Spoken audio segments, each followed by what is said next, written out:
మీరు చూడాలనుకున్నదే మీరు చూస్తున్నది SV99 న్యూస్.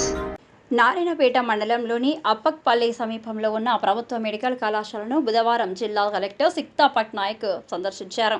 మెడికల్ కళాశాల ఆవరణలో 26 కోట్ల వ్యయంతో నిర్మించబోయే నర్సింగ్ కళాశాల కోసం స్థలాన్ని, అలాగే 24 కోట్లతో నిర్మించే MCH సెంటర్ స్థలాన్ని కూడా కలెక్టర్ పరిశీలించారు.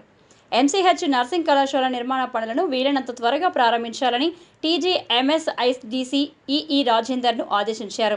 అనంతరం మెడికల్ కళాశాల, నర్సింగ్ కళాశాల తరగతి గదులకు వెళ్లి తరగతుల నిర్వహణను పర్యవేక్షించారు. నర్సింగ్ విద్యార్థినులతో కలెక్టర్ మాట్లాడారు. నర్సింగ్ కళాశాలలో ఏమైనా సమస్యలు, ఇబ్బందులు ఉన్నాయా అని విద్యార్థినులతో వాకప్ చేశారు. కొందరు విద్యార్థులను భోజనం సరిగ్గా ఉండడం లేదని కలెక్టర్ దృష్టికి తీసుకురాగా స్పందించిన కలెక్టర్ వంట ఏజెన్సీ వాళ్లతో మాట్లాడి నాణ్యమైన, రుచికరమైన భోజనాన్ని విద్యార్థినులకు అందించేలా చర్యలు తీసుకోవాలని కళాశాల ప్రిన్సిపల్కు సూచించారు. మిగతా జిల్లాలతో పోలిస్తే ఇక్కడ అత్యాధునిక వసతులతో కళాశాల భవనం ఉందని, ప్రారంభంలో కొంత ఇబ్బందులు ఉండడం మామూలేనని, కానీ వాటిని అధిగమించేందుకు అధికారులు కృషి చేస్తారని, మీరు మాత్రం చదువుపై ఎక్కువ దృష్టి పెట్టాలని కలెక్టర్ విద్యార్థులకు సూచించారు. ఆ తర్వాత మెడికల్ కళాశాల ప్రిన్సిపల్ డాక్టర్ రామ్కిషన్, ప్రొఫెసర్లు, అసిస్టెంట్ ప్రొఫెసర్లతో మాట్లాడి కళాశాల నిర్వహణ, ఇంకా ఏమేమి అవసరమో అనే అంశాలపై ఆమె చర్చించారు.